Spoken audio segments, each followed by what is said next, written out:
जय गुरुदेव जी।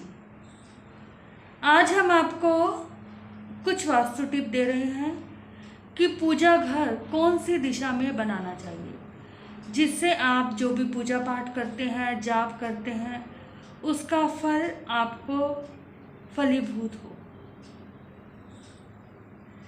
कभी भी जो आप पूजा घर बनाते हैं वो ईशान कोण में बनाना चाहिए। ईशान कोण में जो पूजा घर बनाया जाता है वो अपना फल जल्द ही देता है।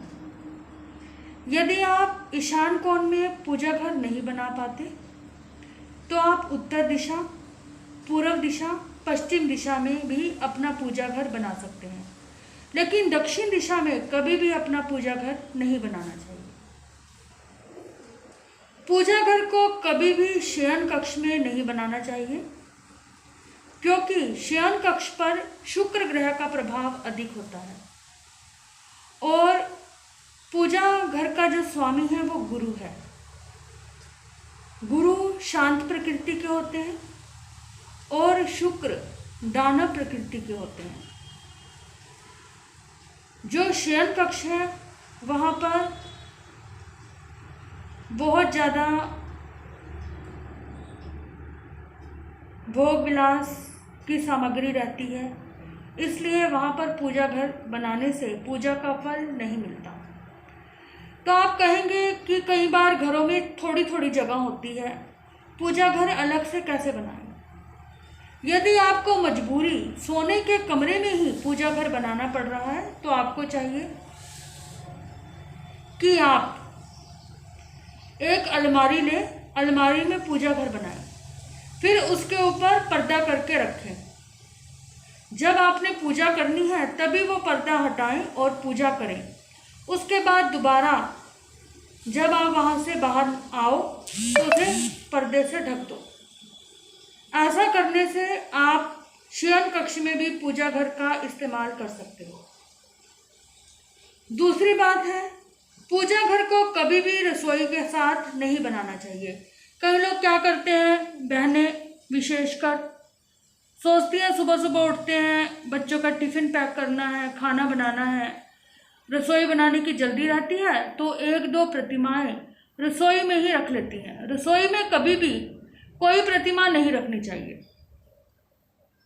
क्योंकि जो रसोई घर होता है वहाँ पर मंगल का प्रभाव होता है। तेल, मिर्च, मसाले, ये सब सामग्री मंगल की है और अग्नि कोण में आपका पूजा घर हो जाएगा। ऐसे करने से रसोई का स्थान गर्म होता है और पूजा का स्थान ठंडा होता है। तो आपको रसोई में तो भूल कर भी कोई चित्र या फोटो या पूजा घर रसोई में नहीं बनाना चाहिए। तीसरी बात है, जहाँ पर टॉयलेट हो उसके सामने भी कभी भी पूजा घर नहीं बनाना चाहिए, कोई कि स्नानागार के ऊपर राहु का प्रभाव होता है और राहु दानव प्रकृति का होता है, वो कोई भी अपने शुभ प्रभाव नहीं देता। इसलिए भूल कर भी जो आपका पूजा घर है उसको वॉशरूम के सामने नहीं बनाना चाहिए। हाँ, यदि आप चाहो तो बच्चों के अध्ययन कक्ष के साथ पूजा घर बना सकते हैं। वहाँ पर आप पूजा पाठ भी कर सकते हैं, जाप पाठ कर सकते हैं।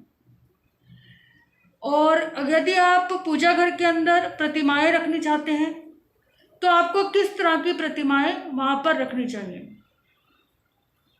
जो प्रतिमाएं अंदर से ठोस हो, भरी हुई हो, ऐसी प्रतिमाएं रखनी चाहिए। लेकिन जो प्रतिमाएं खोखली हो अंदर से, ऐसी प्रतिमाएं पूजा घर में कभी नहीं रखनी चाहिए, वो अपना फल नहीं देंगी।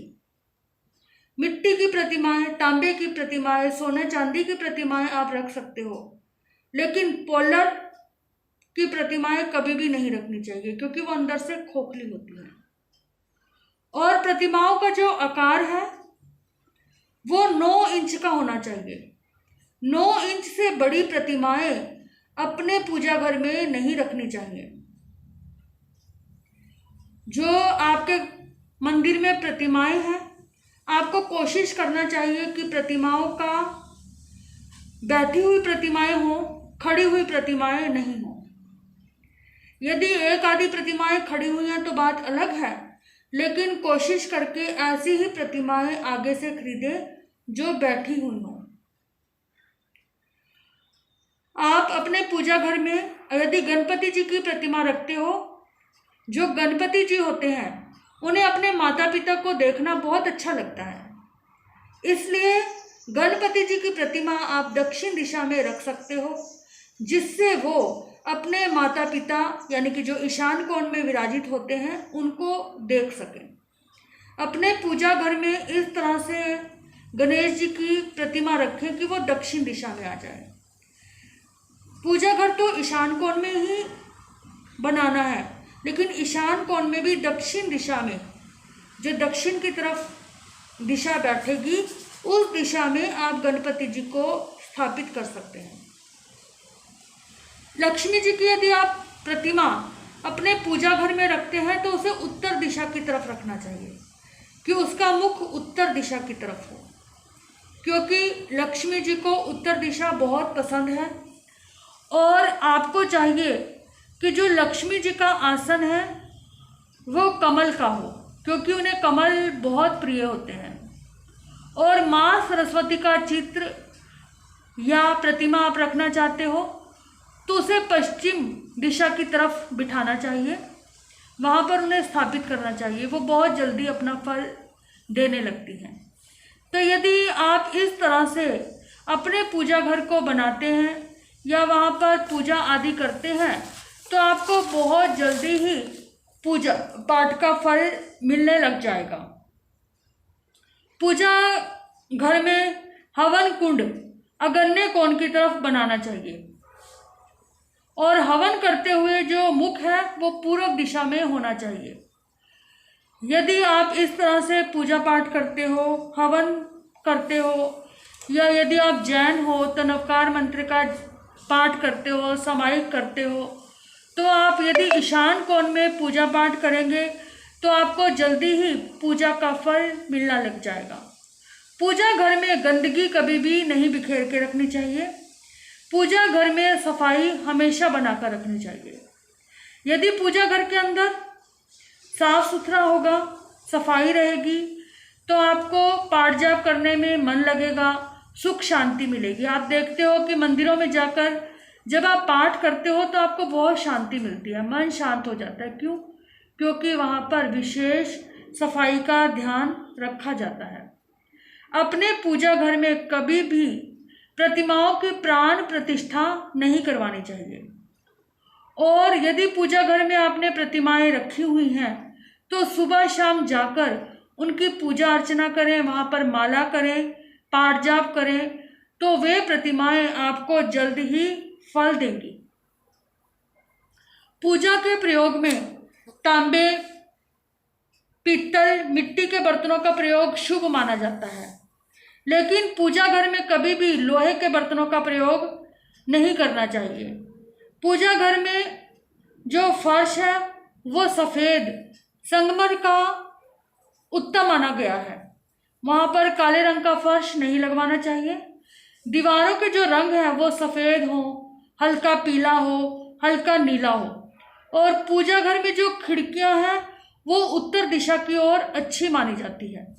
तो इस तरह से यदि आप अपना पूजा घर बनवाते हैं तो आप देखेंगे कि आपको बहुत लाभ होगा।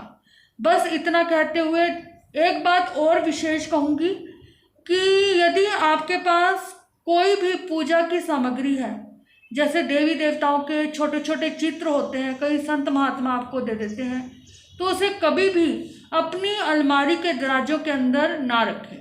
विशेषकर प्रतिमाओं को या संतों की फ़ोटो को अपनी अलमारी के दराजों में नहीं रखना चाहिए। साथ ही पूजा घर में प्रतिमाओं के अलावा पाठ पूजा की सामग्री, माला समाई के वस्त्रों के अलावा और कोई भी सामग्री वहाँ पर नहीं रखनी चाहिए। तो ये आज मैंने आपको बताया कि किस तरह से हम पूजा पाठ करें तो हमें पूजा का तुरंत असर मिलना शुरू होगा। जो हम जाप करते हैं उससे हमें किस प्रकार से आध्यात्मिक भी शांति मिलेगी और हमारा मन भी शांत होगा।